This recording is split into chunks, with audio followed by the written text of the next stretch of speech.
Unspoiled Network podcast. This is Unspoiled, covering the Hunger Games Book 2, Catching Fire, chapters 19, 20, and 21 of Part 3, The Enemy. In these chapters, we enter the arena, and looks like pretty quickly Rashawn's hopes that people would hold hands and sing Kumbaya just falls apart. A lot of people dead. Oh, Very yeah. Quickly. Oh, yeah. Welcome to Unspoiled. Are you coming to the tree? They strung up a man, they say, who murdered 3. Strange things did happen here, no stranger would it be if we met at midnight in the hanging tree. Are you coming to the tree where dead man called out for his love to flee? Strange things did happen here, no stranger would it be if we met at midnight in the hanging tree. Are you? Welcome to the show, everyone. I am Natasha. I'm Rashawn. And not only were my dreams dashed, but then Finnick is just going to call me out on my shit, too. Like, I didn't remember that he says that, and I was just listening to the audiobook and just like, oh shit, that's the author just being like, yeah, you really thought, huh? Yep. Ouch. Yep, that's what I get. Man. Right? Forgive me for being a little bit optimistic. I forgot we were in a literal hellscape. My bad. I won't make that mistake again. For real. I also love, too, I made a joke about how the only person who's going to be happy is Finnick, and then Katniss says the same thing to him. She's like, well, I guess they made the games. You must be loving this. Yeah, and he really does, too. Like, later we just see how incredibly graceful he is in the water and everything. And she wrote that motherfucker like he was a dolphin. Mm-hmm. So, what did you think of these chapters? What was other than I guess it's going to be like that. I guess it's going to be like that. But also just how sort of different this arena is. Like, I knew that the games are always different. Like, we learned that in the first book. And that it could have been anything. And I thought that, like, my imagination I thought it was wide enough or broad enough. But I found myself just being like, God, this is so different a couple of times, even though I knew it was going to be different, you know? And then, something about this was just so, brutal so quickly, and it was brutal the first time around too. I think they even lose less people on the first day, I think she says, than they did the first time she was in the arena. Okay, I don't remember her saying that, but I believe you. But I don't know. Oh my God, I just did a Stannis. But just it feels. We already knew that this was personal, but somehow it just feels more personal. Yeah, I get what you mean, though. Just like, yeah, can we get a fucking break here, please? Like, it's explicitly to make us miserable. Okay, yeah, I see it. It really feels that way. It really does. I mean, the last chapter, and I know we'll get there when we get there, but the very last chapter, they are running from like this fucking poison fog. Mm-hmm. Like, what the fuck? Yeah. What are you doing? That poison fog is particularly horrifying. You know, and it's the first goddamn day. Mm-hmm. It's almost like, I don't know if this is a real thing or not, but like it almost feels like they want to get this game over with.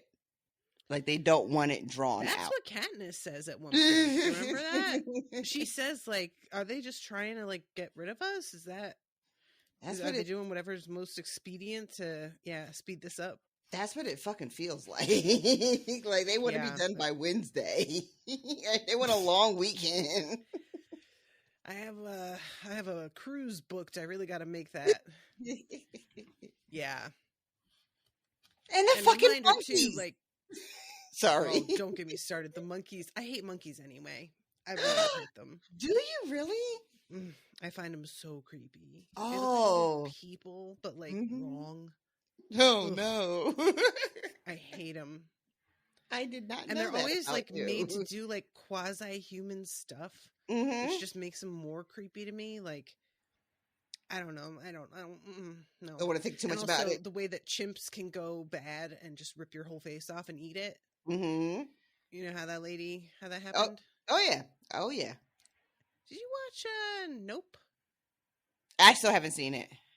Ugh, okay. And now I don't spoil you. Yeah, I don't know if I'm going to be revisiting his work, but that's a conversation for another time. Well, but anyway, yeah. So I don't like monkeys. The fact that these are vicious monkeys, I'm like, well, at least their outsides match what I think they are like, which is vicious and terrible. But yeah, we start this off with like reminder. Cinna just got bashed over the head and dragged out after being like beaten up. So she is not in a great mental state, and it takes a minute as she is standing on her disc to understand what even is going on around her. Yeah. She has to will herself. Everything is just disorienting. Yeah, she has to literally will herself to take a minute and fucking recognize where you are. Like, where are you right now? Her brain is like, bitch, don't you understand? We just had like an insane trauma we just witnessed. It just happened to us. And she has to be like, no, I understand that. But still, where are you right now? Yep. Just force her way through it. Mm-hmm. And where she is on a weird disc, on her little disc, but like out in the middle of the sea, it appears.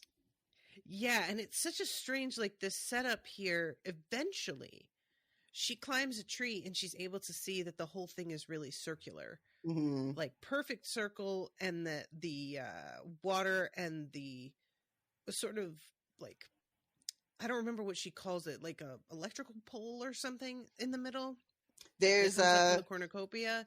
Yeah, there's the spoke sort of like in the middle. The cornucopia is on like the little island, and then there's the spokes that come out that everybody is on, standing on their disc, and then it's surrounded by the jungle, and then there's the force field, and that's it. That's the whole jam, and it's tiny compared to at least the last arena she was in.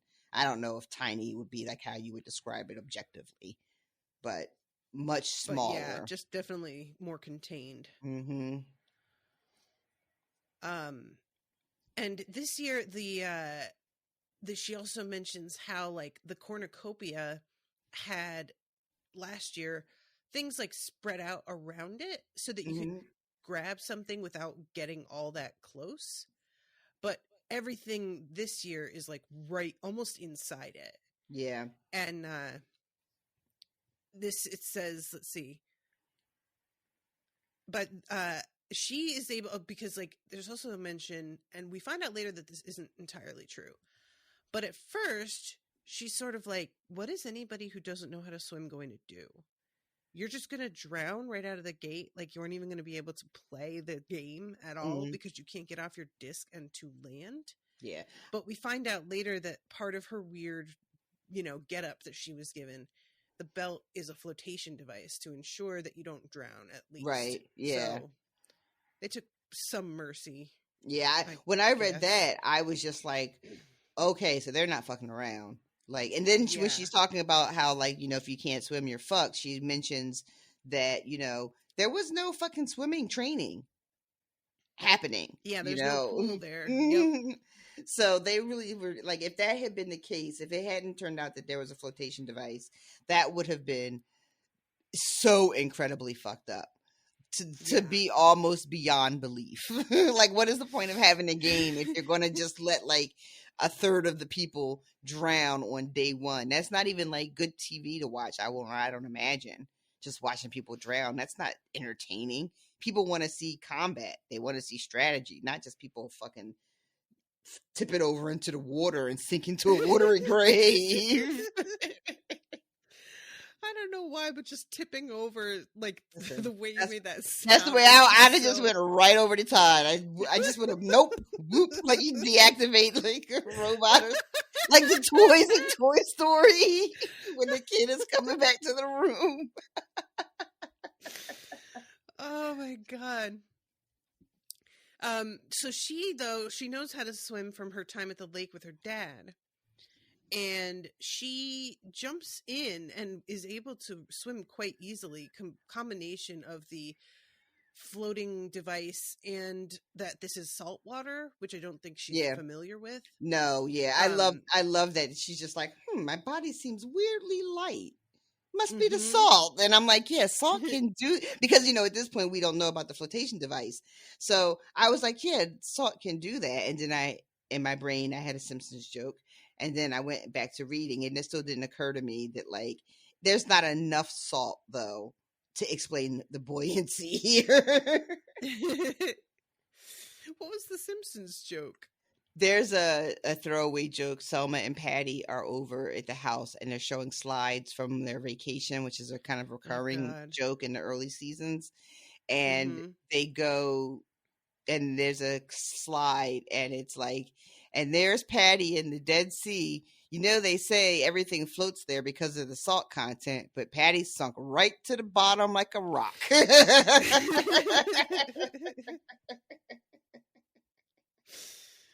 Oh, that's funny.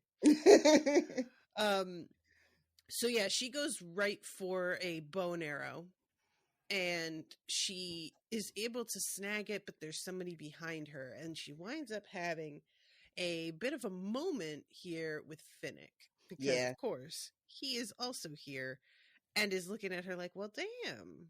So you can swim. You can swim. I like this too. Like, so when she gets her bearings, and one of the first things she does is she looks for Peeta, and she can't see him, so she figures he must be on the opposite side of the cornucopia. So she dives in, and I was wondering to myself, I wonder if Peeta can swim. Just kind of like as a thought. You already had the question. Yep. I had it, but it was a question, but it was a question that I also answered. I went, of course he can swim. Why wouldn't he be able to swim? Because and I know you shouldn't in real life, you shouldn't make any assumptions about who can swim and who can't, but I tend to always just think people can swim because that's just how I grew up. So it's one of those blind spots that I have. It's I had access to a swimming pool, which is a privilege a lot of people don't have. So I will tend to be like, oh, of course somebody could swim. Like if you name any of our mutuals, I'll be like, oh yeah, they can swim. I have no idea if they can swim or not. So I wasn't worried for Peeta. So when we find out that later on he's still standing there, I was like, oh shit, Peeta, what are we going to do? Yeah, bless him. He's just like, watching her swim there, get a weapon, go away again. Just like, babe. Yeah. But yeah, so Finnick is right there, and he's all, I love this. He's glistening and gorgeous. Like the reminder of just how perfect he is. Later, is always like drilled home. Just that this guy is just like, walked out of like a magazine or something. Like he's just unbelievably perfect and good looking, and just like, if you wanted to say this is a man, you would go, this is a man. I love when he's like, how did you learn how to swim? And she just says, we had a big bathtub. I don't know why that made me laugh so hard, but like, we had a big what? I just love that answer so much. It's so stupid. It's so snarky, right? It is. It's just like exactly. I'm not even going to bother coming up with a real answer or a fake answer. I'm just going to tell you this ridiculous shit so you can get the fuck out of my face. It's such a fucking No, we had a big bathtub. And she says something about like how it must have been built especially for him, and he says, lucky thing we're allies, right? And she's still like about to kill him, and then she notices this bracelet that he's got on, and it's the one that Hamish was wearing. Yeah. And she realizes, oh, he's signaling, like setting it up that, yeah, you've got to pal up with this guy, even though me and Peeta explicitly said we don't want to do fucking allies with anybody. He just went ahead and made plans on his own, and she's very salty about it. Oh, yeah. I mean, when we talked last week about, you know, and I said something about maybe he might turn out to be useful in some way. I didn't have any idea how quickly we would actually start to see that, like, in action. Like, immediately, the first thing he does is he's who goes and gets Peeta. Yep. And I was like, oh, well, there you go. And later on, saves Peeta's life, which Katniss yes. is to be like, oh, now how am I supposed to fucking kill him? This right? sucks. Like I have to, not only how can I kill him, but I'm going to be in his debt forever, because what could I possibly do to repay him saving a life, like bringing Peeta back to life? How do you repay that? Yeah, this is she's got a lot of complex feelings about this guy. She really does. But the moment, like, you know, there's a moment where it's like, is she going to go ahead and like let him be allies? And he says duck all of a sudden with such authority that she goes ahead and ducks.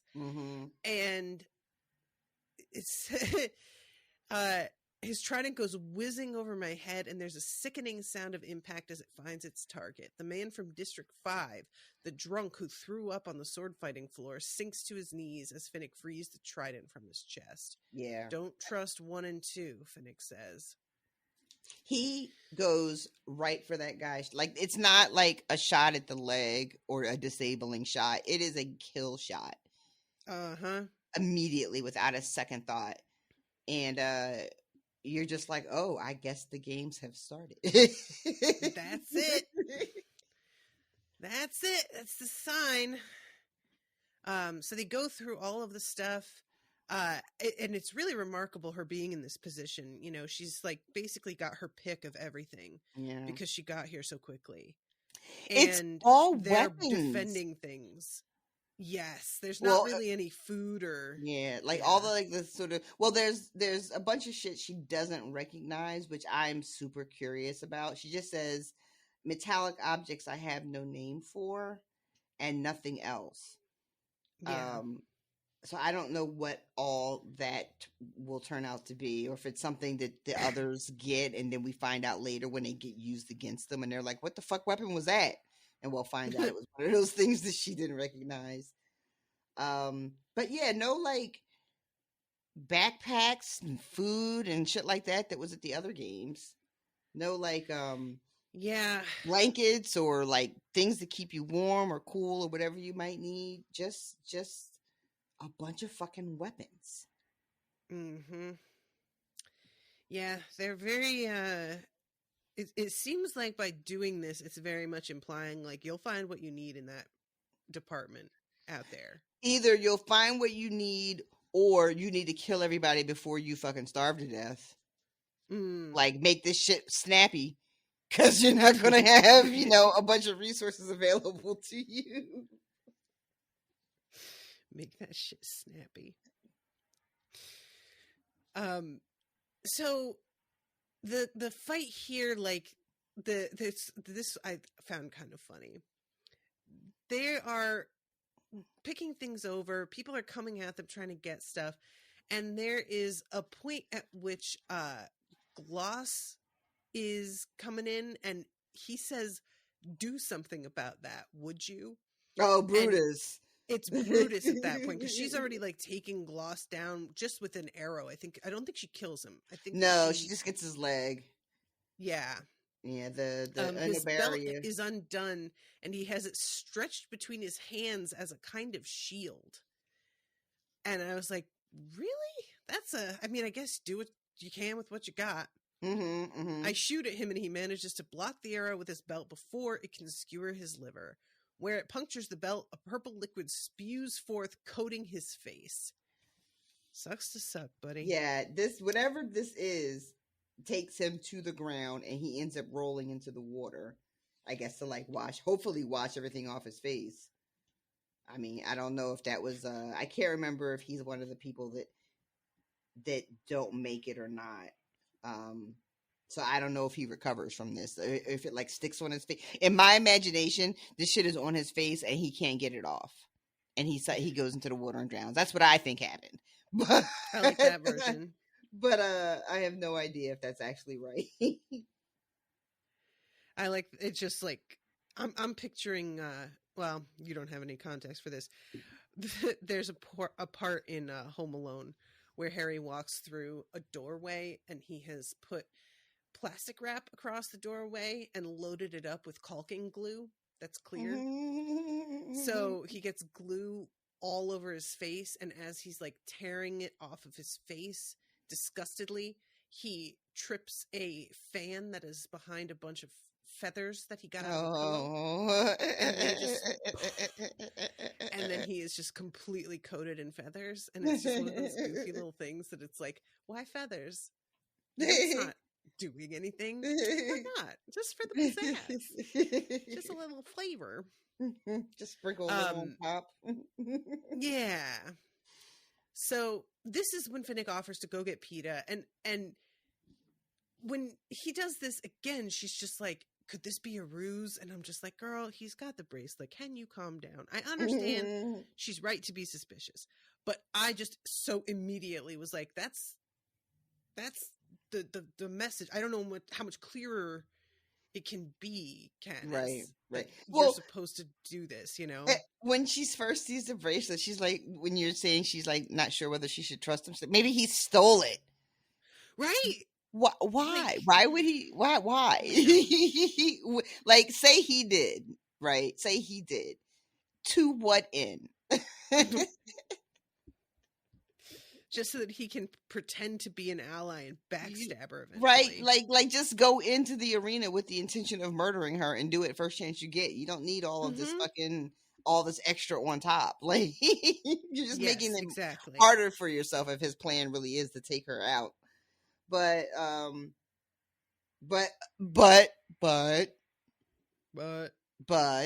to be fair to Katniss, there's a lot going on, and really, who can you trust? And this is so unexpected for him to show up with the bangle, so we're gonna let her have that. Agree.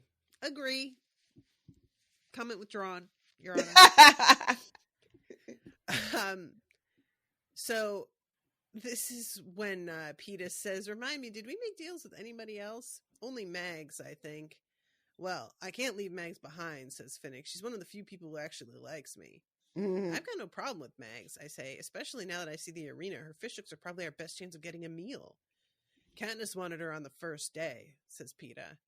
Katniss has remarkably good judgment, says Finnick. I feel like this is sincere. I feel like this is, even though he's probably said it in a way that makes you want to punch him in the nose. I think he's being sincere here. I really hope I got that punch him in the nose tone of voice down, because I'm trying to make my voice a little bit obnoxious, but also charming. And I just gotta pour one out for Mags here, because she does not last long, and it is such a bummer. Yeah. I really liked her. I did too. Yeah. My only consolation with losing Mags so early is I was wondering if this frees up room in the party for Wyrus and Beatty. And I don't know if it will or not, because there's a moment where she wants to get them off of their little disc too, but she's just like, that's probably not a good idea right now. So they're looking around and trying to figure out where they're going to head. Peeta takes the lead, cutting through the patches of dense vegetation with his long knife. I make Finnick go second, because even though he's the most powerful, he's got his hands full with Mags, because he's pretty much carrying her all Oh, the time. pretty much. He's carrying her. Yeah. She walks for like 2 minutes with her and Peeta both with their little canes, and that's like it. Finnick's such an amazing physical specimen that even with Mags over his shoulder, we climb rapidly for about a mile before he requests a rest. And then I think it's more for Mag's sake than his own. Oh, that would be me. I need a break from you carrying.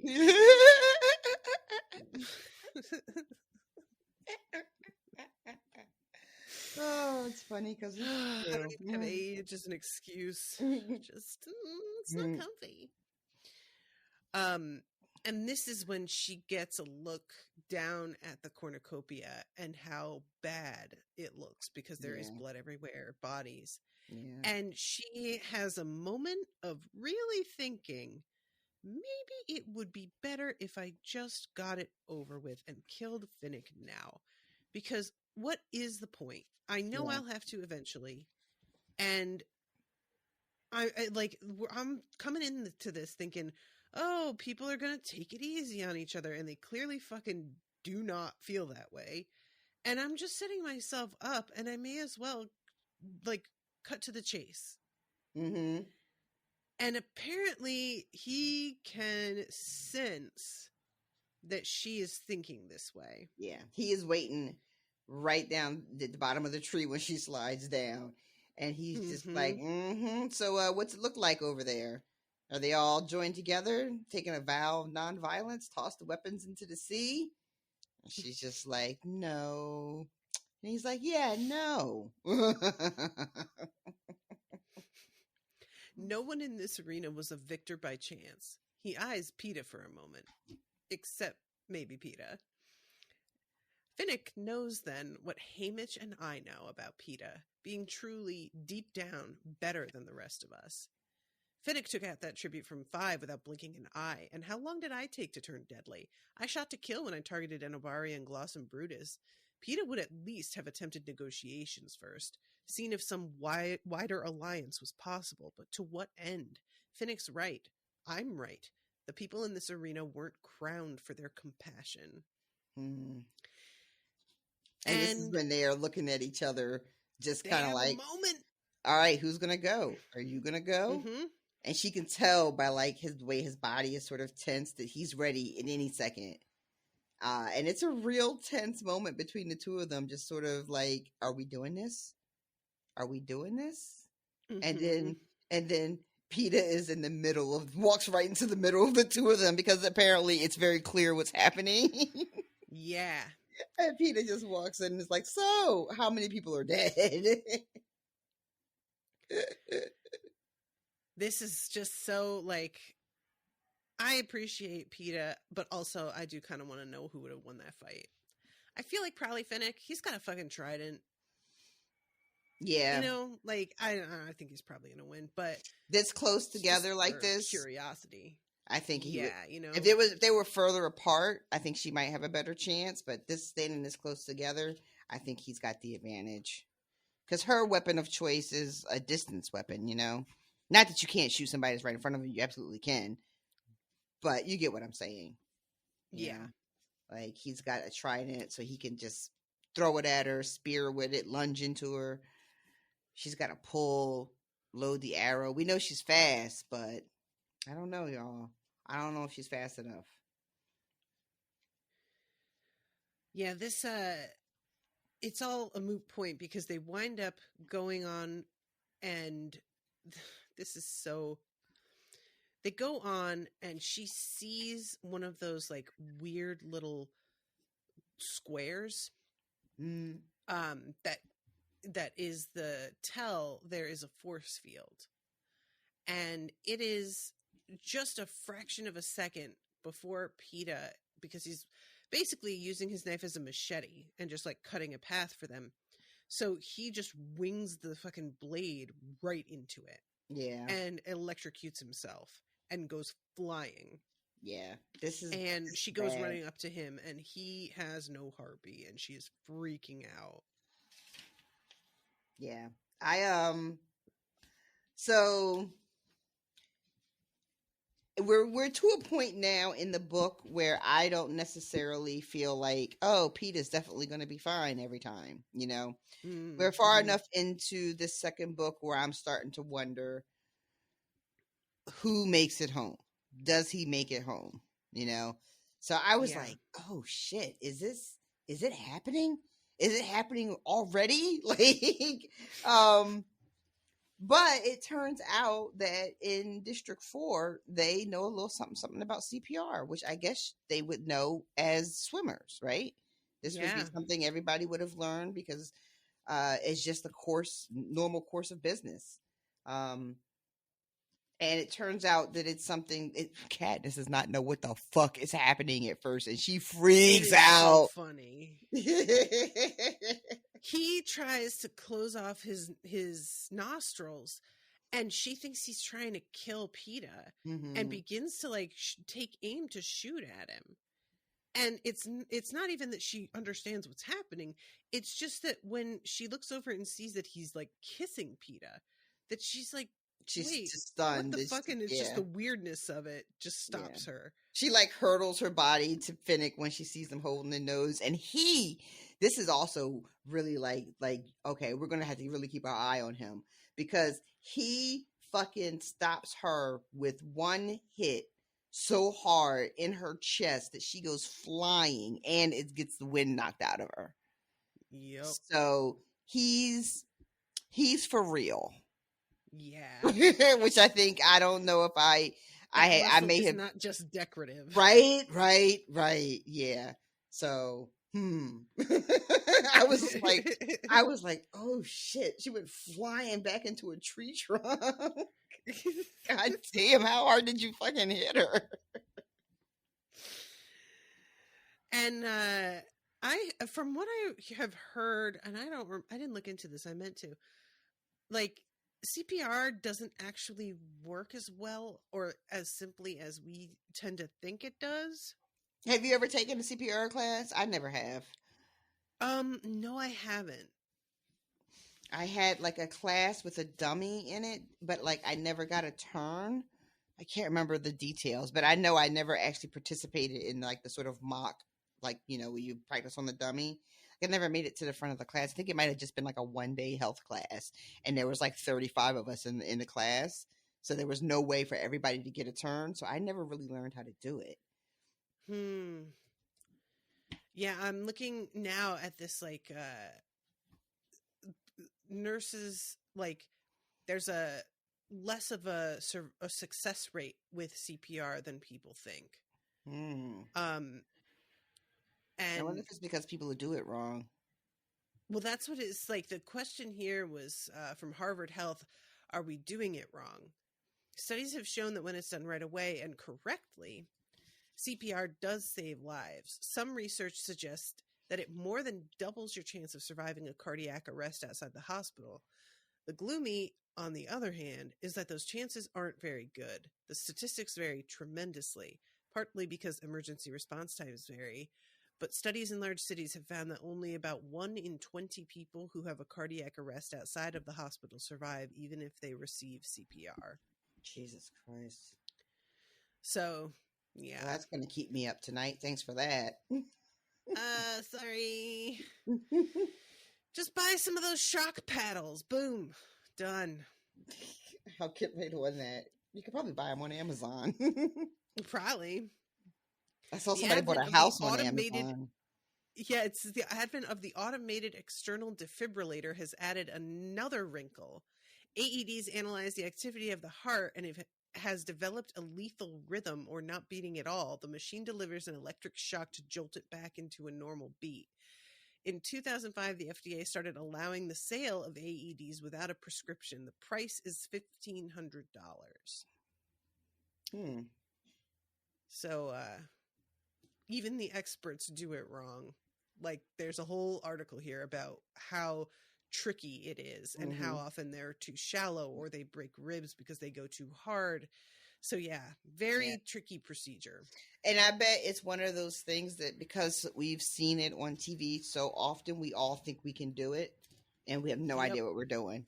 Everybody thinks that they can just show up to a body, close a nose, blow a couple breaths and do 1, 2, 3, and boom, it's done. Because we see it 800 million times on television, and just doing it all wrong. That would definitely be me. So he wakes up and says, careful, there's a force field ahead.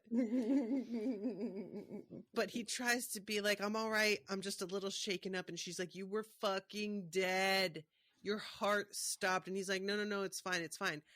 But later on, it's pretty clear this has really had an effect on him. And he's trying to make it like it's not a thing, but it's a thing. And she is overcome.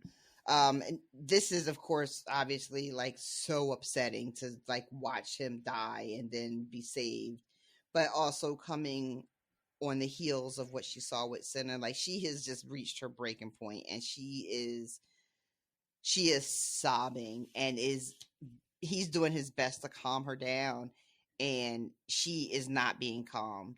And for the second time, Finnick makes a reference to her supposed pregnancy. I love how much he's doing this. I love it so much. Oh, it's just hormones because of the baby. Yeah, when he goes to save Peeta, he says the same thing too. Like he's like, you better let me do it. You don't want to have too much stress in your condition, and like pats her belly, and she's like, oh yeah, that's right. I'm supposed to be pregnant. Should I pretend to throw up or something? What do I do? I love that later on she like tries to sort of play it up, hoping that because she's thirsty, that somebody will be like, oh, the poor pregnant lady, let me send her something. That's the way to do it. Yeah, that's the way to try it, at least. It didn't work this time, but it might work next time. So yeah, she's like completely melts down. And when Finnick says it's just hormones, she says, no, it's not, I get out, but I'm cut off by an even more hysterical sound of sobbing that seems only to confirm what Finnick said about the baby. He meets my eyes, and I glare at him through my tears. It's stupid, I know, that his efforts make me so vexed. All I wanted was to keep Peeta alive, and I couldn't, and Finnick could, and I should be nothing but grateful, and I am. But I am also furious because it means I will never stop owing Finnick O'Dare, ever. So how can I kill him in his sleep? And then this bit, I want to get your opinion. I expect to see a smug or sarcastic expression on his face, but his look is strangely quizzical. He glances between Peeta and me as if trying to figure something out, then gives his head a slight shake as if to clear it. How are you? He asks Peeta. Do you think you can move on? What do you think was going on there?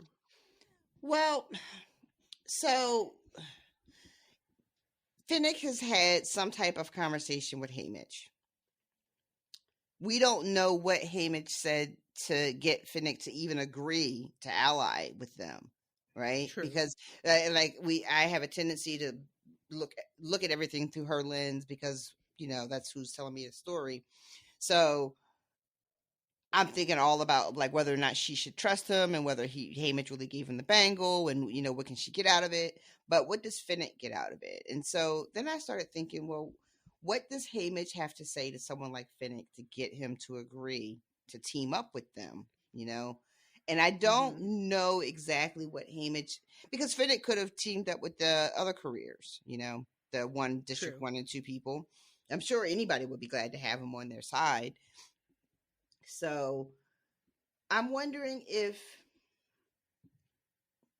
Haymitch told Finnick that there wasn't really anything between Katniss and Peeta, that it was just an angle, and that Finnick could align with them and maybe get some cover from that angle because Peeta and Katniss are so very popular, right? And so if Haymitch confides in Finnick that really important piece of information to get Finnick to trust him, like, I'm going to tell you something, right, that could blow up in my face, but I'm going to tell you this thing.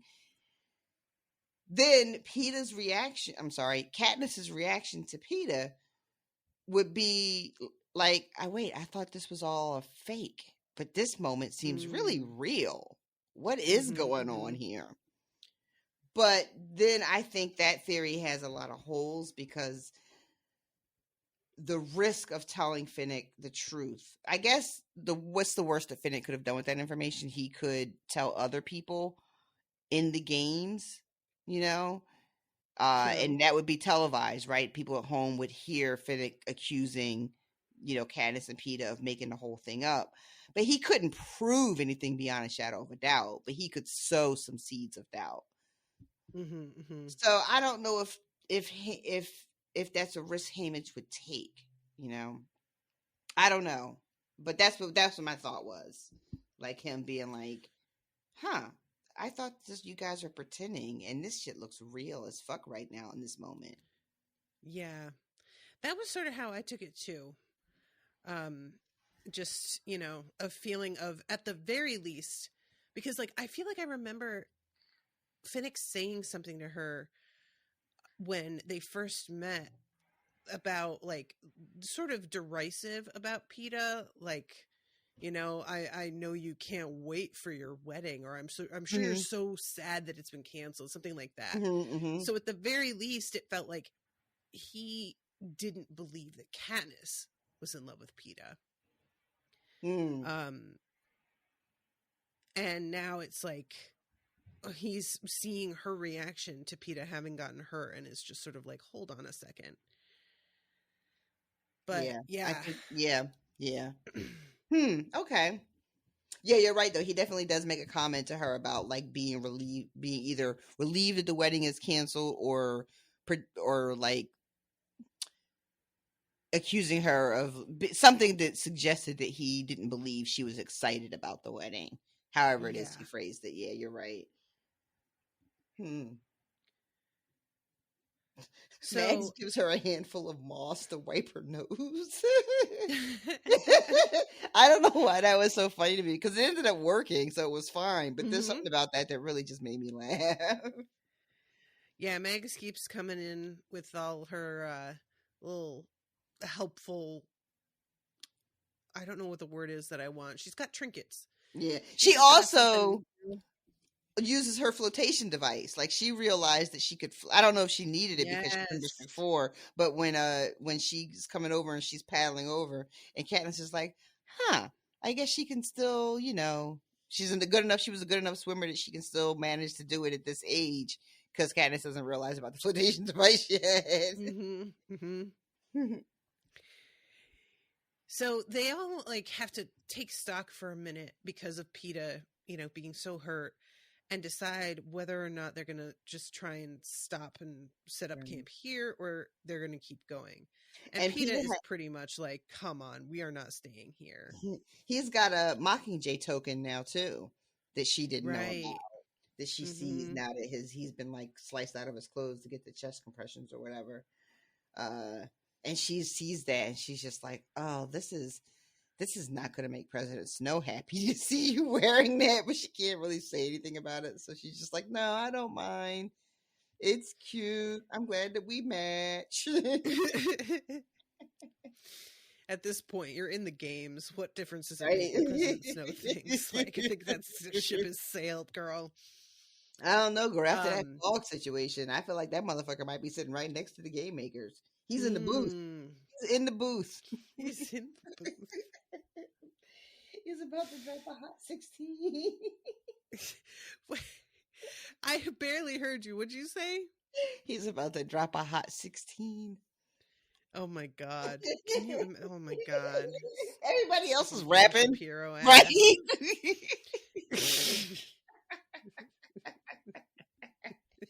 You guys out there in the world, I don't know if you heard, but your boy Ben Shapiro dropped a rap single with someone I've never heard of. And the way she said it, rap? That's the way you gotta say it when it's Ben Shapiro. I mean, like, I feel like you gotta spell that shit with a W when it's Ben Shapiro. It's not even R-A-P anymore. It's W-R-A-P. It's definitely not rap music. Oh, I'm so upset about that. I really shouldn't be. But I keep talking about it. I can't help it. I'm so upset by it.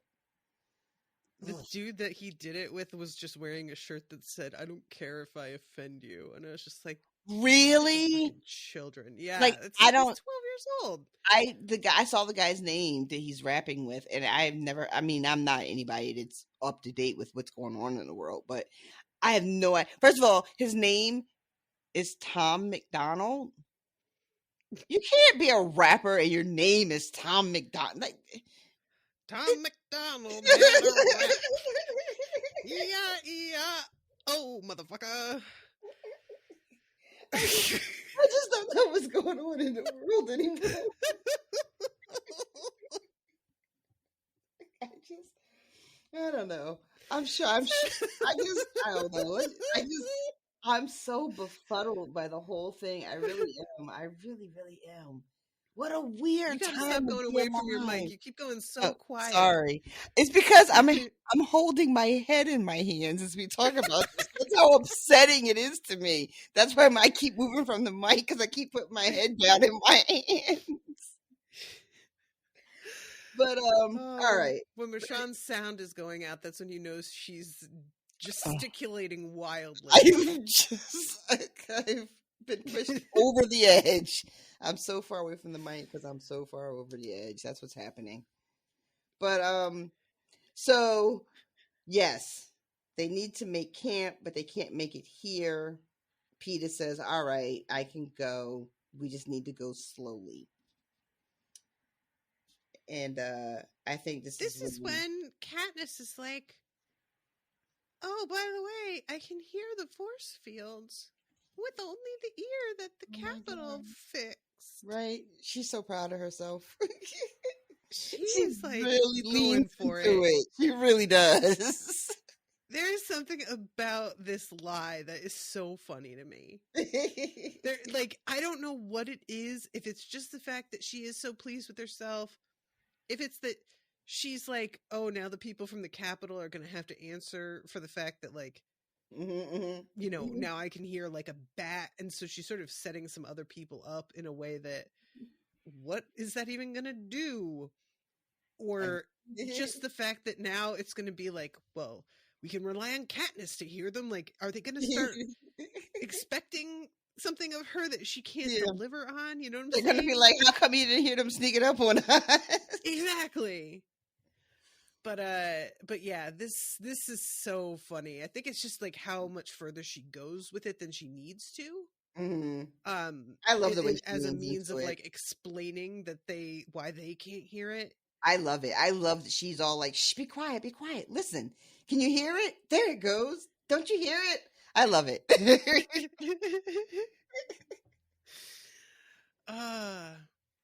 So they put her in front because of her ability to hear it. And what she keeps doing is tossing nuts that are, fizzing up. Fizzing up isn't the right word. What's the word I want? They turn black. Like, oh yeah. Well, what is the word you want? I don't know. You know what I'm saying? I'm saying I do know what you That's mean. not the word. Buzzing? No. Buzz? No, it's not the same. Whatever it is, they're getting instantly cooked, roasted. Oh, I wanted to say really quickly, the thing about her ear being reconstructed, Peeta is the one who says that. And she tells Peeta about seeing the chink in the armor, right? She tells Peeta that Wyrus and Beatty are the ones that told her that when she's talking about allies, right? So yeah. I like to think that he is throwing her a bone here when he's like, oh, yeah, the one the doctors reconstructed. Yeah, right. Oh, so you feel like he's picking up on like just what the kind of lie she's trying to tell, basically? Yeah, I think so. That's how I read it. I was just like, oh yeah, he's helping her out because like to give her story some legitimacy, So I love it. I just I like that it seemed like they were like working together in this moment, even though I don't know if that's really what the intent is. The writer meant that, but that's how I took it. Yeah, it's nice to like anytime, considering how at odds they have seemed to be so often. Anytime that they are working together, it's just nice. Yeah, whenever it's they're just nice. When they're in sync that way, I'm just like, oh, yeah, okay. it's a reminder that they do have moments when they actually do listen to each other, and they do have moments where they get what the other is intending, because they do have a connection. Even though she hates it, they do have it. They do. So she's throwing these nuts. I love at one point she looks back and Mags is just eating them. I keep And, walking, tossing my nuts, and I had a giggle because I'm a 12-year-old. Oh my God.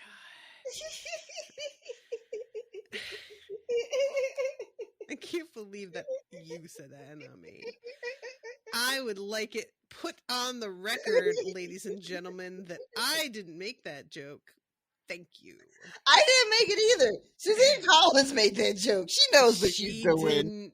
She did not. She's very serious and dystopian right now. You think she's thinking about nut jokes? You think she hasn't got bigger fish to fry? Bigger nuts to fry? Bigger nuts to fry, man. Oh, is fry the word you're looking for? I guess. Coming off of the fence? I guess. It's not really like, I feel like that's really it, but I guess. Sure. So eventually she finds this tree. She's like, okay, everybody take a break. And she climbs up. And this is when she figures out that the whole arena is a circle. And the only water she was able to spot was the salt water in the middle, which later on they figure some things out, but it takes a while. Yeah. So they are continuing to walk and eventually make camp. She has Finnick stand guard while she goes and looks for water. And I love that Peeta's like, I'll go with you. And she's like, no, because I'm also going to hunt. And he's just so loud that she can't accomplish anything if he's going to be there. And she's just like, no, sweetie, you stay here.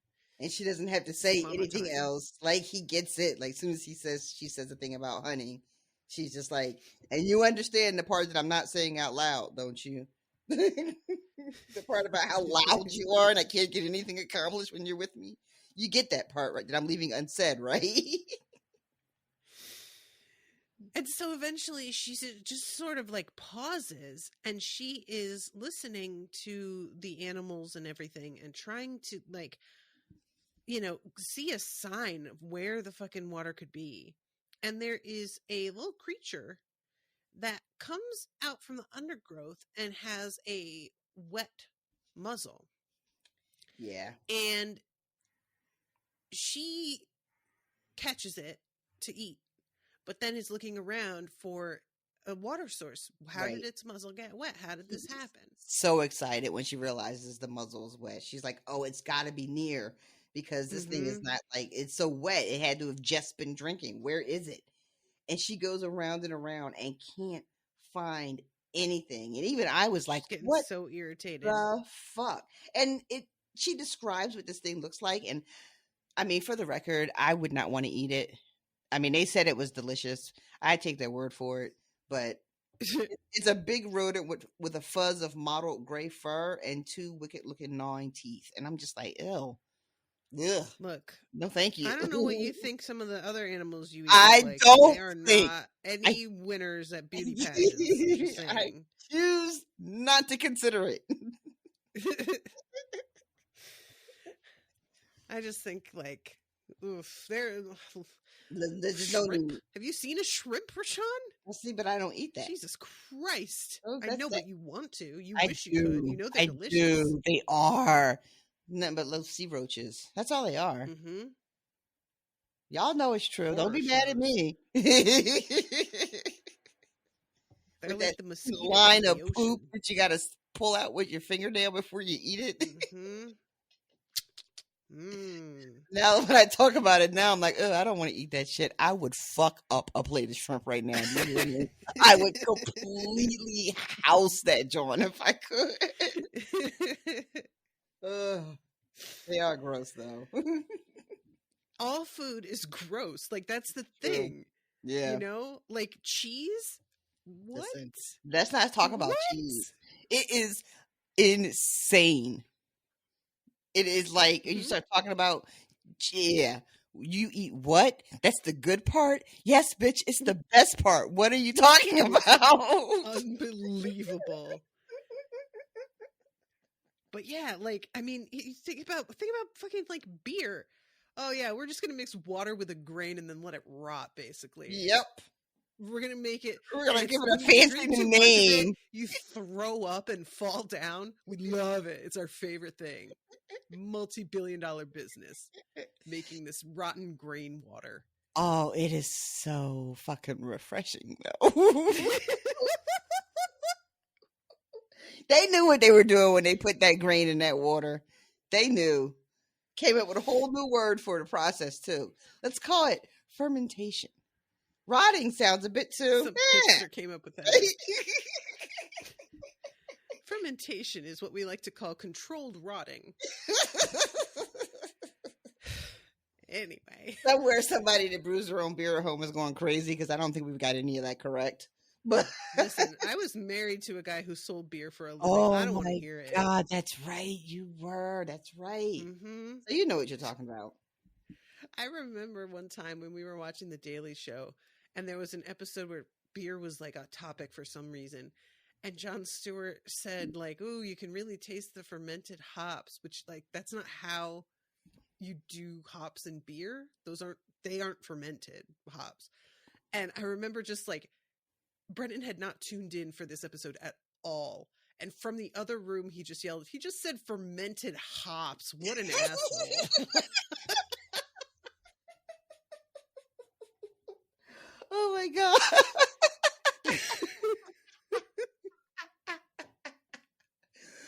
There is nothing like somebody who has a very specific realm of knowledge, but they really, really know what they're talking about for that one thing.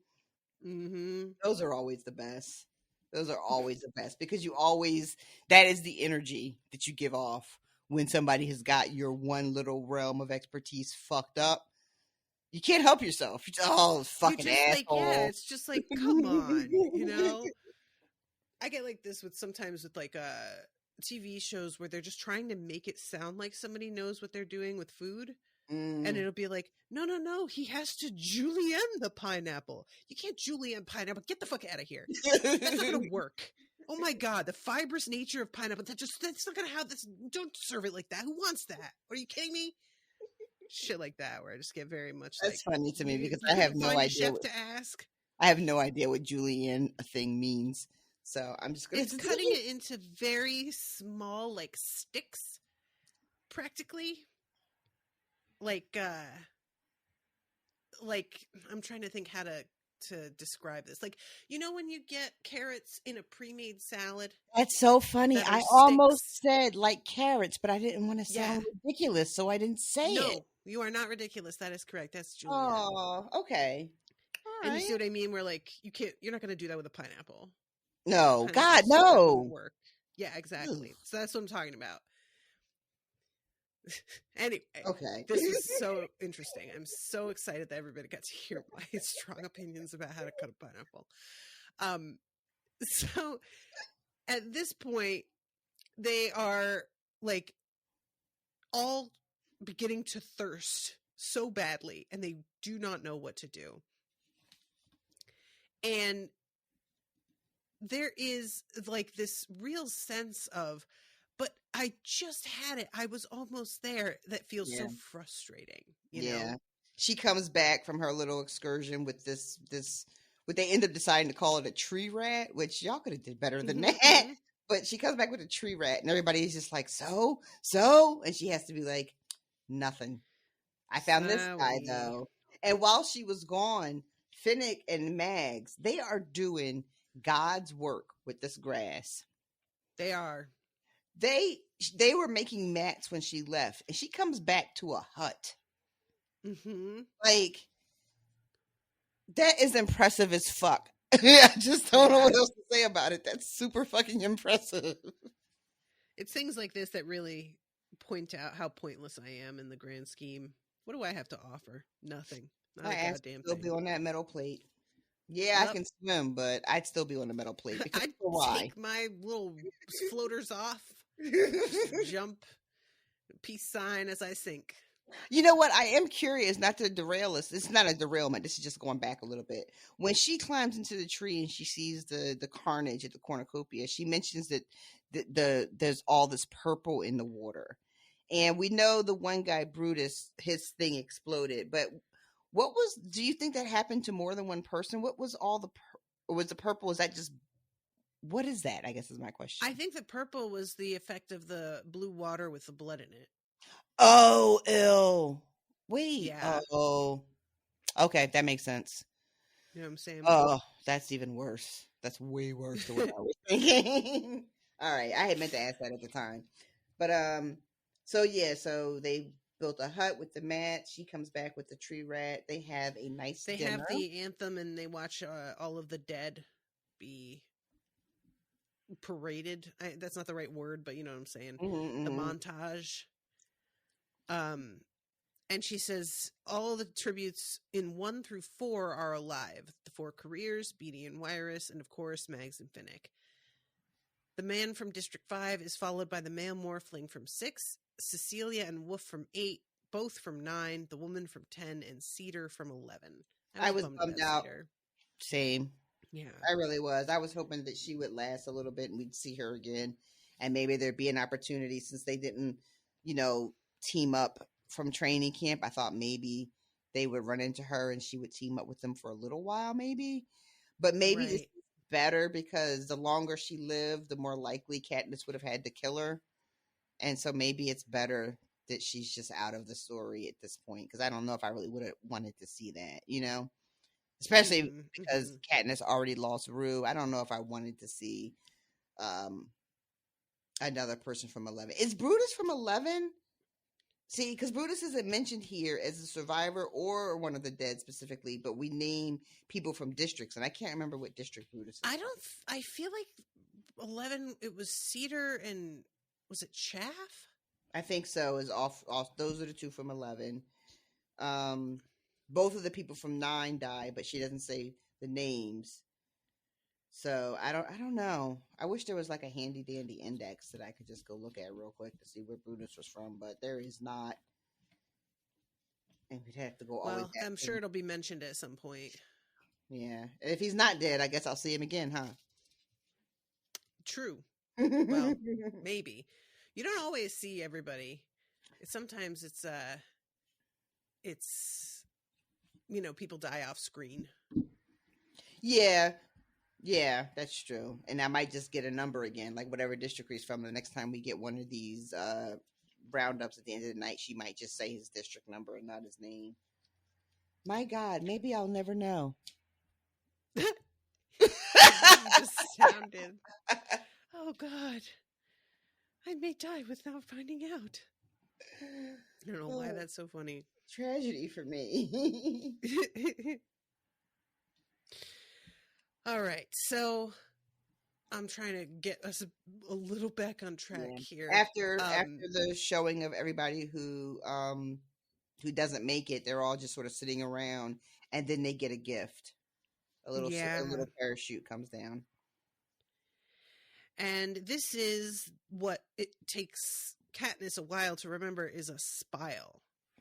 And it is to tap into a tree to get water, like sap, out of it. But it's water, because these trees are so,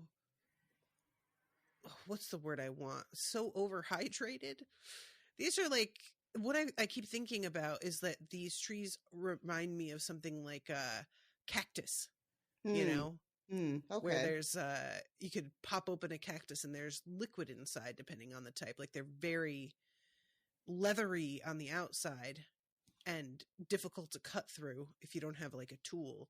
But once you get in there, you've got all kinds of not just liquid but also actual food, nutrients a lot of times that you can eat or use medicinally and whatnot. And it seems like a similar principle with these weird trees. Yeah. Well, but it takes a while to get there.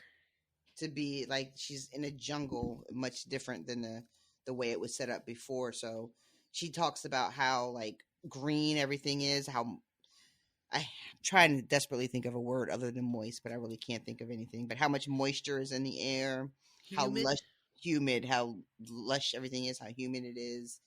Um, so I don't know if this is like a real thing with trees holding water inside, but it feels like it could be. And then when you bring up cactuses, that's such a good example. I don't think it's real, like in this way, like that it would just be water that pours out. I think it would usually just be sap, but what do I know? Maybe I'm wrong. So yeah, they receive this, and I like that Finnick says, "Why don't we let Peeta claim it since he died today?" And nobody knows what it is, but there is something that's sort of tickling Katniss's brain, and she's trying to and she can't grasp it. And then she lays down to sleep, and she's just trying to put herself back into her district, like she's with her family again mentally. Mm-hmm. And all of a sudden it comes to her, and she understands that you have to use the all to make a hole first, because you could damage the thing. And yeah, they're able to collect enough water that they can not only drink but also wash their faces off and stuff like that. And Mags has made a basket that is woven so tight that it holds water in it. That's which is bonkers. pretty dope.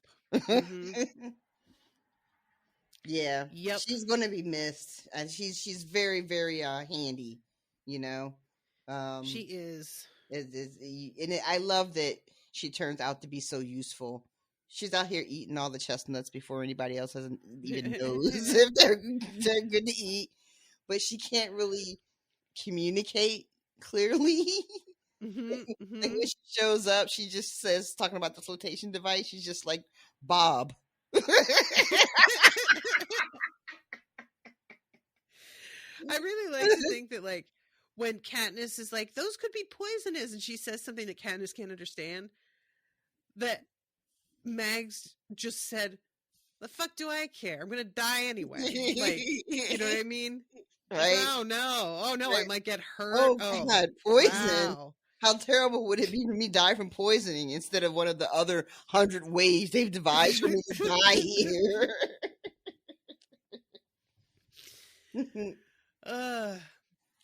So then she has Finnick take first watch, and this is such a weird thing. She is falls asleep, and there is this tolling that wakes her up.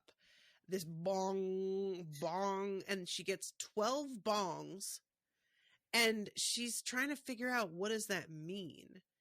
And they're sitting there just sort of well, maybe they'll make an announcement and they'll explain what that was. And as they're waiting, there is a bolt of electricity that strikes a tree, and a lightning storm starts. And she tells Finnick to go to sleep. This storm is happening, and she sits down listening to the rain, and then there's a cannon sound. The elusive rain shuts off suddenly, like the storm did last year in the arena. Moments after it stops, I see the fog sliding softly in from the direction of the recent downpour. Just a reaction, cool rain on the steaming ground, I think. It continues to approach at a steady pace. Tendrils reach forward and then curl like fingers, as if they're pulling the rest behind them. As I watch, I feel the hairs on my neck begin to rise. Something's wrong with this fog. The progression of the front line is too uniform to be natural, and if it's not natural, a sickeningly sweet odor begins to invade my nostrils, and I reach for the others, shouting for them to wake up. In the few seconds it takes to rouse them, I begin to blister. Yeah, this sucks. Poison fog. So they had that weird bell tolling. I don't have any idea what this is unless this fog situation is something that happens on a schedule, which that's horrifying. Her and Finnick think maybe the bong is to let you know that the rain is coming, because if there's no other real water sources and you haven't figured out the spile and the tree situation, rain is going to be really important and you're going to want to be prepared for it. So they're like, well, maybe that's what that tolling was. But I don't know if I think that is what it is. That feels a little too helpful. Right? Like, why would they be helpful? Like, if you went Yeah. to sleep at night and it rained and you woke up and you didn't have anything to catch the rainwater, it feels like the game makers would be like, well, sucks to suck. Yeah, So, exactly. like, why would they give you a heads up? So I don't, but then the same question is the warning for the fog. You want your contestants to be up running from it, because otherwise you're just watching people sleep and then a fog comes in and poisons them and then they die, and that's no fun to watch, right? So you want to wake them up and get them up and running. That's the entertainment value. But that will only explain like the canon. I don't know what the bell tolling is, and I it's gonna come back. It's gonna be something. I just don't know what. So she manages to get them up, and it's such a shame because they've made this nice little, like, you know, little, what's the word I want? Like headquarters for themselves here. Sure. And they can't keep anything. They've just got to get up and fucking take off. And they are running, and she begins to understand as they're running that it's affecting their nerves, because when it really starts to like get them, it is causing their arms and legs to like judder and jump in weird ways that they cannot control. The fact that this is a thing that exists in our world, that we do this to people, is like, can you imagine? Like, I can't. Like, ugh. Like, this is the kind of thing that I want this to just be, oh, this is just some crazy fiction, right? Wow, that's crazy, man. But no, it's not that crazy. Yeah. As a person with a facial twitch too, I do know at least what it's like to not have control over my movement, and it sucks. It's just infuriating, because you just feel like if you try hard enough, you should be able to make it stop. But it's completely out of your hands. And this is when it really becomes clear that Peeta is having fucking trouble. That the electrocution earlier took a toll on him. Yeah, she's I having felt so bad for Peeta here. Like, getting him, like, Finnick like jumps up immediately and is like, oh shit, snatches up Mags and is on the go, and she's still trying to like fucking, get Peeta like to, you gotta run, dude, we gotta run. And he's having such a hard time. And the fog is not just affecting their nervous system, but it's blistering their skin. It hurts like a son of a bitch. This is just barbaric. And she is shoving and pushing, and she can't carry Peeta, but she's doing everything just short of fucking carrying him, it seems like, And at one point she talks about, she looks at his face and the whole left side of his face is like just drooping, when he can't even keep one eye open. It's so bad. Yeah.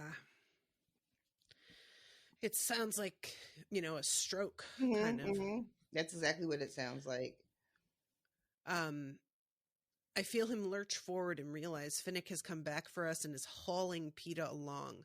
I wedge my shoulder, which still seems under my control, under Peeta's arm, and do my best to keep up with Finnick's rapid pace. We put about 10 yards between us and the fog when Finnick stops. It's no good. I'll have to carry him. Can you take Madge? He asks me. Yes, I say stoutly, although my heart sinks. It's true that Madge can't weigh more than about 70 pounds, but I'm not very big myself. Still, I'm sure I've carried heavier loads, if only my arms would stop jumping around. I squat down, and she positions herself over my shoulder the way she rides on Finnick. I slowly straighten my legs, and with my knees locked, I can manage her. Finnick has Peeta slung across his back now, and we move forward, Finnick leading, me following in the trail he breaks through the vines. And he is like heading down towards the water, thinking to herself how glad she is that she didn't kill Finnick, because Peeta, he saved his life earlier, and then how would she have gotten him out of this? And he's then it's 3. Not. What's that? 3 for 3 now. gets Peeta Yeah. off the disc, does a CPR, and now this. And this is still like Yep. day one, and he's saved Peeta's life 3 times now.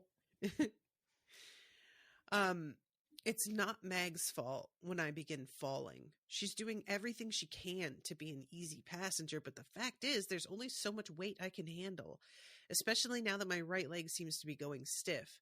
The first 2 times I crashed to the ground, I managed to make it back on my feet, but the third time I cannot get my leg to cooperate.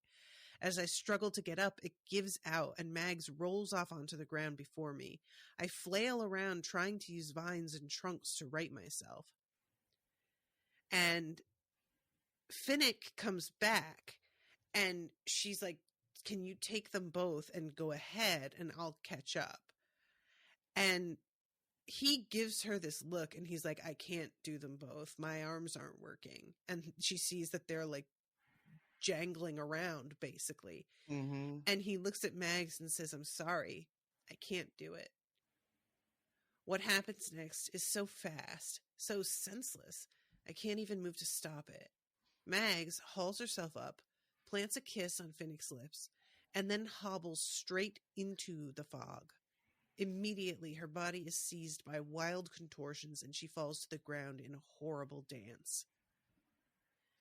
And she hears the cannon go off, knows it's too late to do anything.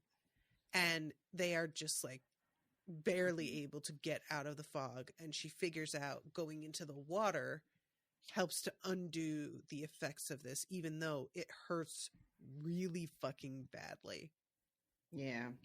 This is really like Max is a fucking badass. And like so we know that she volunteered herself after the other woman, gets called, and then just turns around and walks smack dab into this fog. Like the fact that she didn't just sit on the ground and wait for it to envelop her, which would not have taken very long, but she doesn't do that. She walks into it. And it happen. So, but what else? Realistically speaking, I don't know how far they could have gotten in the games with her, even as much as I loved having her around. So I wasn't surprised that she was gone, but it did happen really fast. And I guess I'm glad it wasn't more, this is horrible, but it wasn't like mauled to death by monkeys horrible. Right. Yes, true. Yeah, it's a grim death, but it isn't as like gruesome in one way as it could have been. It's gruesome in and it has a certain amount of dignity to it because it's she has some agency. She did it, so right, exactly. It has a certain amount of dignity to it that is hard to find in a death in this type of in the arena. It probably nearly impossible to die with any sort of like, unless you take. I think we discussed this, that like the taking of your own life is like not really a thing in the games. It doesn't seem like it. Right. Surprising, but yeah. So for her to be like, it's kind of a middle finger to the Capitol in her own little way. True. That's interesting. Like sacrificing herself for the group, basically. Yeah. That's a good point.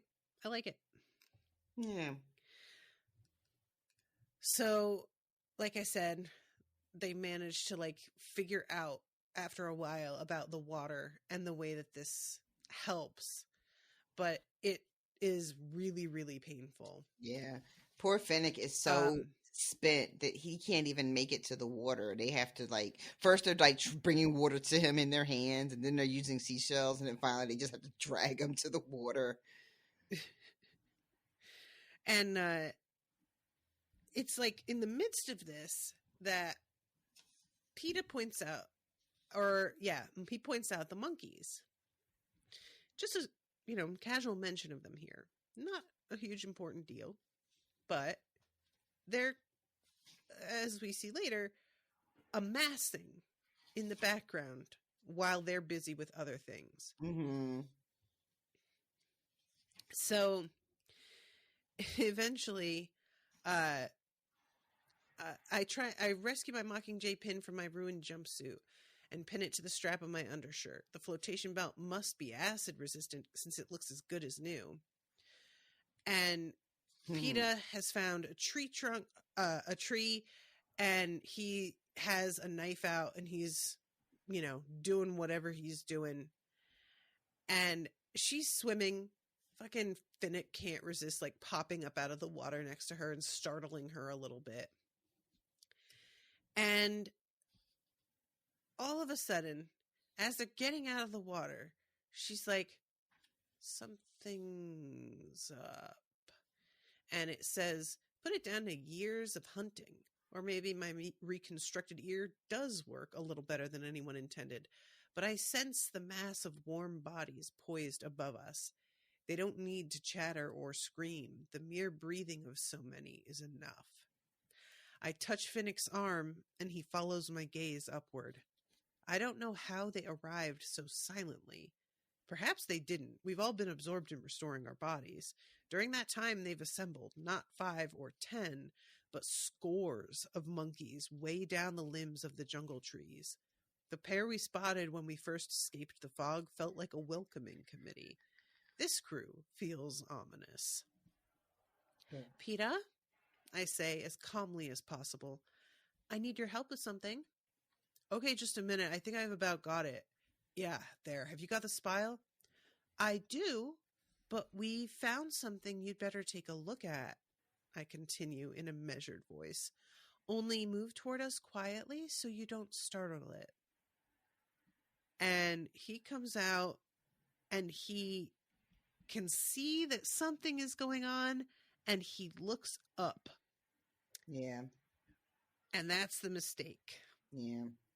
She says that she has, she understands that some things can be triggered by eye contact and take it as aggression. Mm-hmm.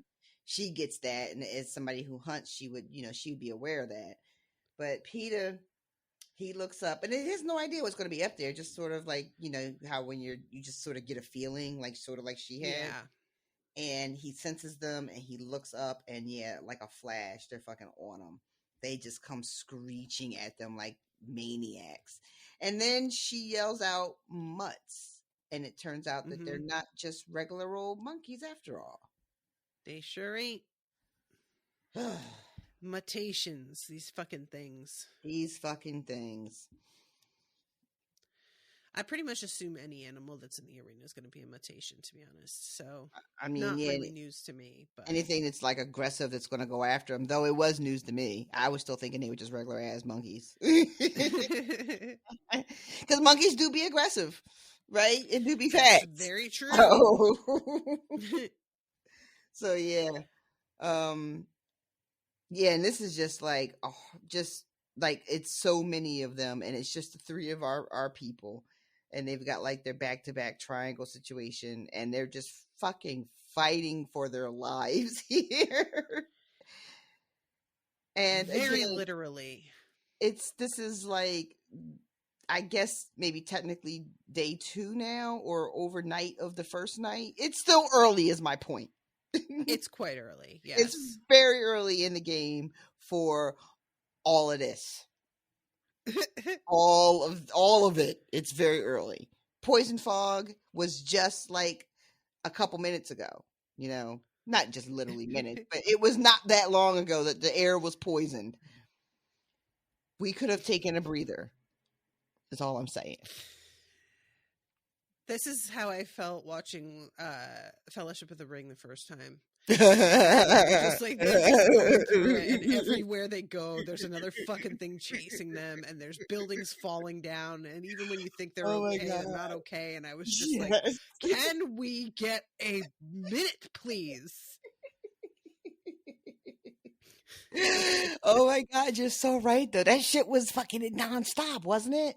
Nonstop. Holy shit. Yeah. They don't get a break until fucking Rivendell, and even there, it's sort of like, even there, you don't love exactly. Like you're like, this feels safer, but not exactly safe. It's sus. It's sus. Is what it is.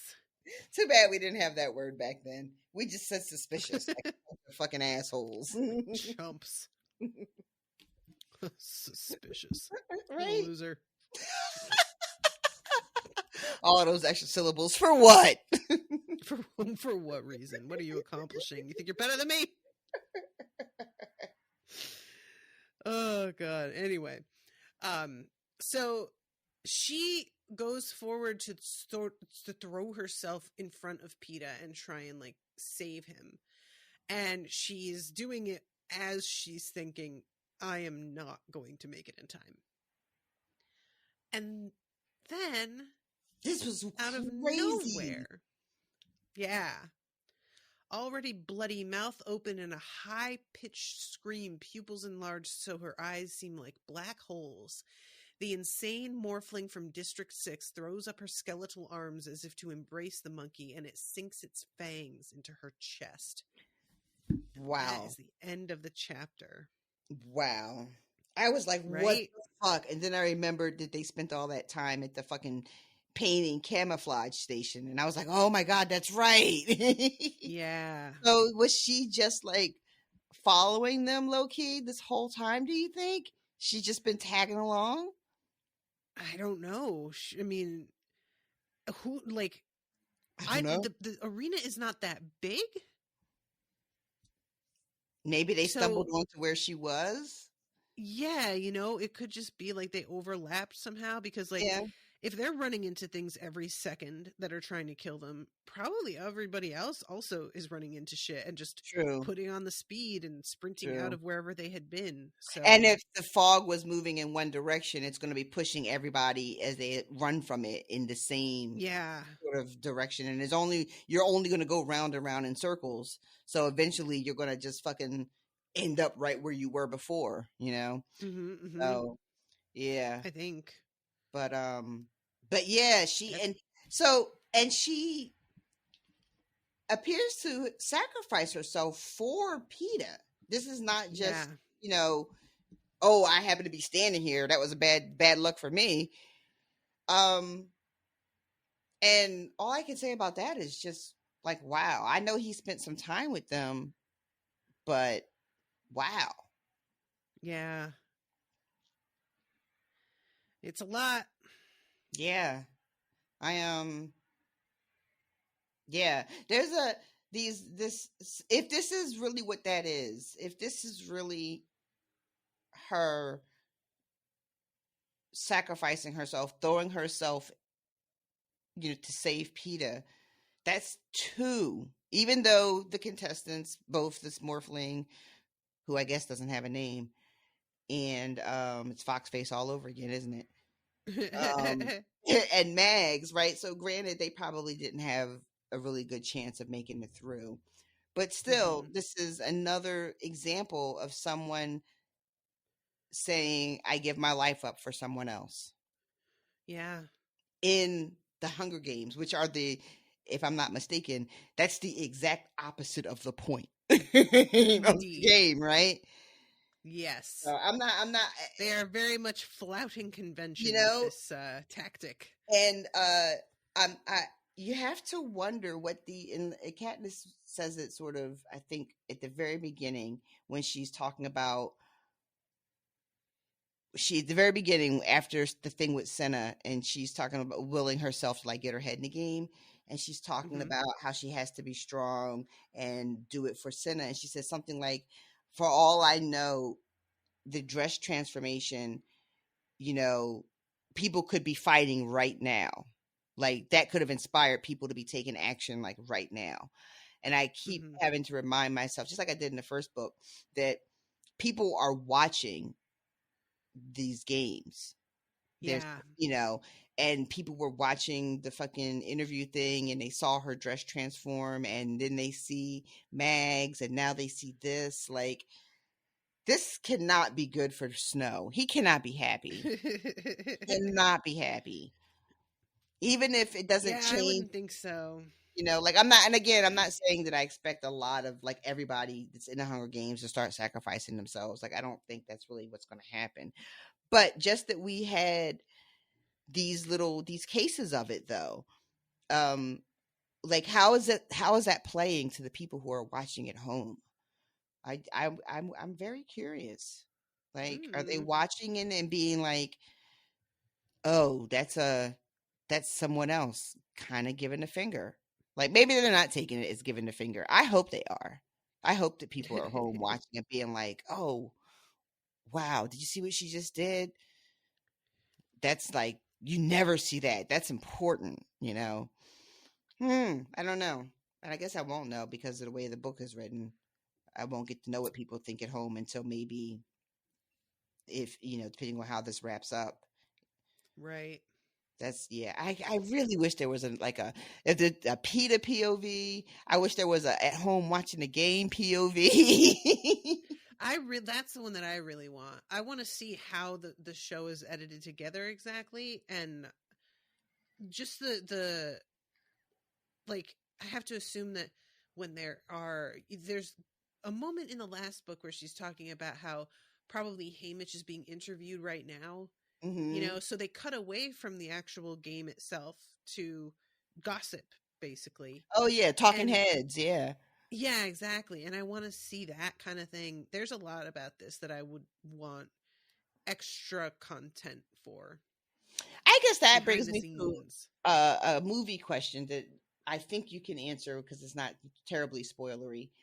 Because of the way the books are written, do the movies follow the books in that once we get to the games in the movie, the whole movie is happening in the games? There's no like cuts to like mom at home worried or Haymitch talking to Effie. It's once she's in the game, the whole movie is her in the games from her POV. Yes. Aw. I guess they had agree. It feels like a real missed opportunity, especially because her in the games, when we're inside her head, is one thing. Watching her be in the games on screen when she's not talking most of the time is not as exciting. It actually kind of gets boring to me. I can see that. That was part of my problem with the first movie, was like, I was taken aback by how bored I got. I don't get bored at movies. That's a rare thing for me. And I really found myself like going, okay, can we get this show on the fucking road here a couple of times? Oh, really? A little bit, yeah. And I know that Jared felt the same way. He was not shy about saying so. Oh my God, that's who you went to see it with? I think you told me that in the first book, but I forgot. That is so funny. Whenever memories of him pop up, I'm just like, oh my God, that's right. That was a real person that we knew. Yep. You much more on than my me. Instagram again. Word? Is this shirt still he's off? Been off forever. What's that? Is this shirt still off? Because otherwise, I'm not interested. Mostly, yeah. Jared, if you're listening, sorry, you know. So yeah, that's the end of the chapter. So you know what we got to do, you guys? It's time for